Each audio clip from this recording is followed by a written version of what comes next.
Welcome back to the deep dive. Today, we're really cutting through the noise, giving you what we think is the ultimate shortcut to feeling, fluent and confident pretty much the moment you step off the plane. Yeah, exactly. We're diving into those essential English phrases for travel, not the textbook stuff, but the specific language structures native speakers actually use to handle those, well, sometimes high-stakes moments. That's the goal. We're looking at sources that aren't just vocab lists. They're more like guides to the social side of service interactions. Right. If you can get the hang of the politeness structure and the technique for clarity, you cut through any confusion straight away. Makes sense. We're focusing on the big three, really. The airport, the hotel, and the restaurant. Places where being clear is, well, it's just critical. Okay, let's unpack that. Starting right at the beginning of any trip, and what I always think is the first real pressure point, the airport check-in counter. Mm-hmm. Got to start the conversation, say what you need, manage your bags. It's a lot. It is, and the sources are pretty clear on this. Politeness is key, but your first sentence needs to be direct about your intention. You're not there for small talk initially. Right, no messing around. Mm. So you walk up, and the sources suggest starting with something really clear, like, "Hi, I'd like to check in for my flight to New York." Simple. Simple, efficient. It tells the agent exactly what you need so they can ask for your passport or whatever's next. Okay, so intent first, then what? Requests. Yeah, Preferences. exactly. And this is where the tone shifts slightly. You've stated your purpose checking in. Now you need to ask for something, maybe a preference, with a bit more deference. Oh, right. This is why phrases like, "Could I have a window seat, please?" are so important. That could and that please. That's interesting. Why the direct statement first, like I'm checking in, but then the softer request for a seat? Well, I think it's about control or perceived control. I am checking in is just fact. It's procedural. But getting a specific seat, like a window seat, that feels more like a favor, something they have to accommodate if possible. Right, it's not guaranteed. Precisely. And our sources really hammer this home. Adding please is mandatory, and using that softer could structure for any request, even a simple seat preference, is just, well, expected in these situations. Got it. And what if you're aiming higher, like you want to try for an upgrade? The phrasing needs to be even more careful then, right? Absolutely. Still deferential, Yeah. maybe a touch more formal. Something like, is it possible to upgrade to business class? You're acknowledging it might not be possible. Makes sense. And then there are the practical things, the logistics. Still need politeness there too. Always. Even for pure procedure, questions like, how many bags can I check in? Or the classic, do I need to remove my laptop? Always best with a polite tone. Maybe even a quick please or thank you afterwards. So the big takeaway here, and it seems like all the source materials agree, is just how vital that politeness is. I'm thinking of that example dialogue they gave. Which one was that? The passenger says, "I'm checking in for flight 307," and the staff replies immediately, "May I see your passport, please?" Ah, yes. That request to the passport is direct. It has to be. But it's wrapped up in "may I" and "please." Mm-hmm. That courtesy is just the baseline for making it all work smoothly. Totally. If you sound hesitant, or worse, demanding, the whole thing can just grind to a halt. Confidence here really comes from knowing those three parts.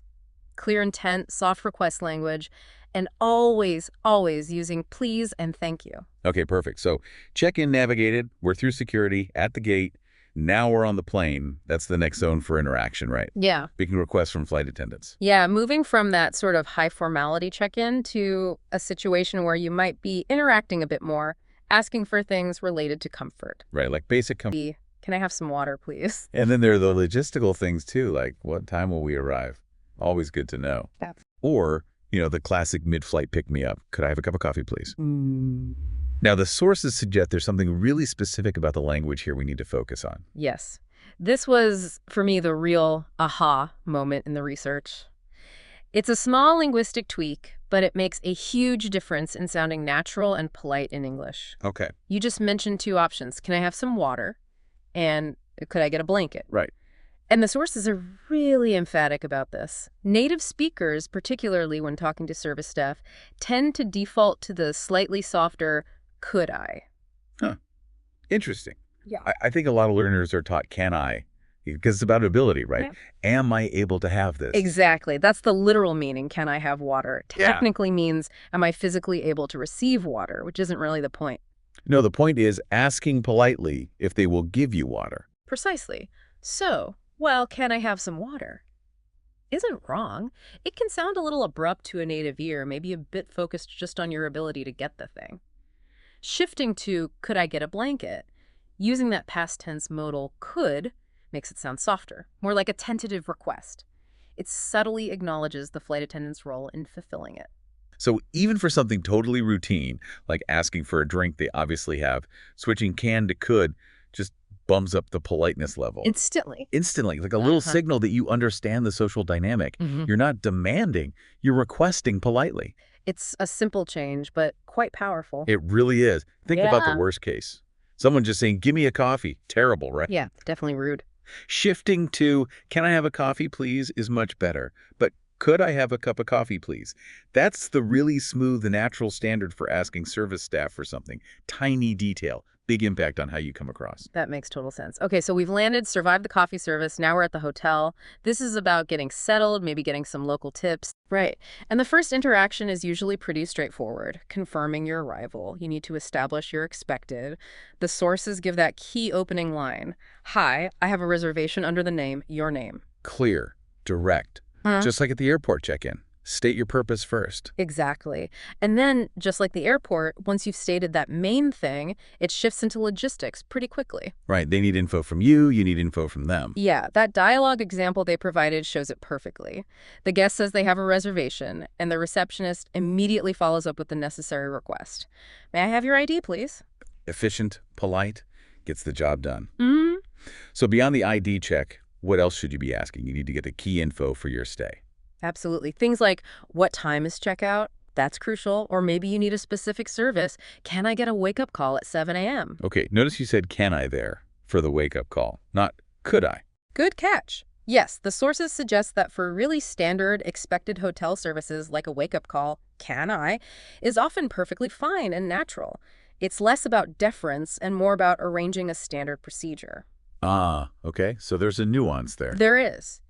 But if you're asking for something unusual, maybe could I possibly have a later checkout, then could might creep back in because it feels more like a special request. Got it. And checking on things included in the room. Still direct but polite. Is breakfast included? Simple question, simple answer needed. And the hotel is often your first chance to get local advice, right? Shouldn't waste that. Definitely not. The receptionist is often a goldmine of local knowledge. So how do you tap into that efficiently? You need a concise question ready. The sources recommend a direct but open-ended request. Can you recommend any good restaurants nearby?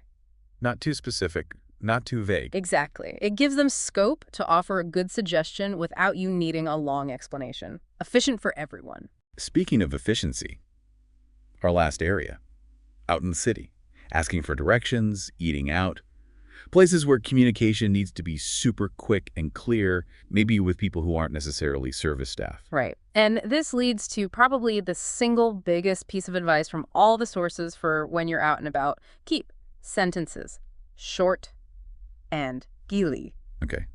Why is that so important when you're just asking a stranger on the street? Because people are busy, they appreciate brevity. If you're asking for help, don't make them work hard to figure out what you actually need. Long, rambling sentences are confusing. Yeah, I can picture someone trying to be overly polite and just confusing the person they're asking. They're like, excuse me, so sorry to bother you. You look busy. But I was wondering if perhaps you might know the way to the main train station. Because I think I took a wrong turn. Exactly. That's kind intention, but terrible execution for getting quick directions. It's overwhelming. The sources say strip it right down. So instead. Just the core request. Excuse me, how do I get to the station? Boom, clear. And then follow-up questions if needed. Yes, but keep them short too. Crucial follow-ups that need simple answers. Is it far from here? Or can I walk there? If not, which bus should I take? Short, clear, straight to the point, done. That principle seems perfect for dining out too. Restaurant interactions are usually pretty transactional. Clarity is key to avoid getting the wrong order. Absolutely. You start with the basics. Getting a table. Table for two, please. That's it. Maximum clarity, minimum words. Gets the job done. Okay. Then you need the menu. Do we go back to the softer language here? Yes, generally, because you're requesting something the server needs to bring you. So, could I see the menu?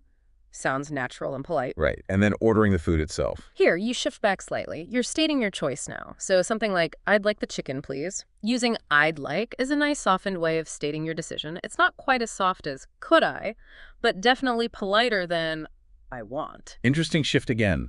Menu request. Could I? Cherry. Dating order. I'd like. Exactly. And then finally, end of the meal. You need to pay.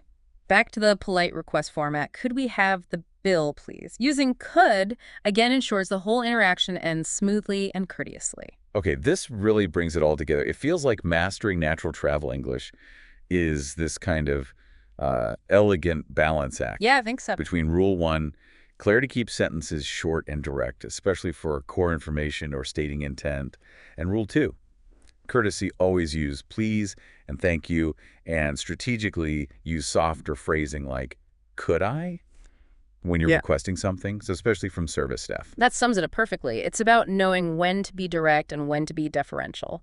Mastering those structural shifts isn't just about the words. It's about adopting the right kind of social posture for the situation. Right. If you get those down, you really do have the structures you need to handle pretty much any common travel scenario confidently. So hopefully everyone listening feels a bit more equipped now. As you start thinking about these rules, maybe planning your next trip, here's a final little thought to chew on. We've established that really polite phrasing, like could I, is pretty essential for service requests with staff you don't know. But how does that change, or does it change when you're talking to, say, a casual acquaintance?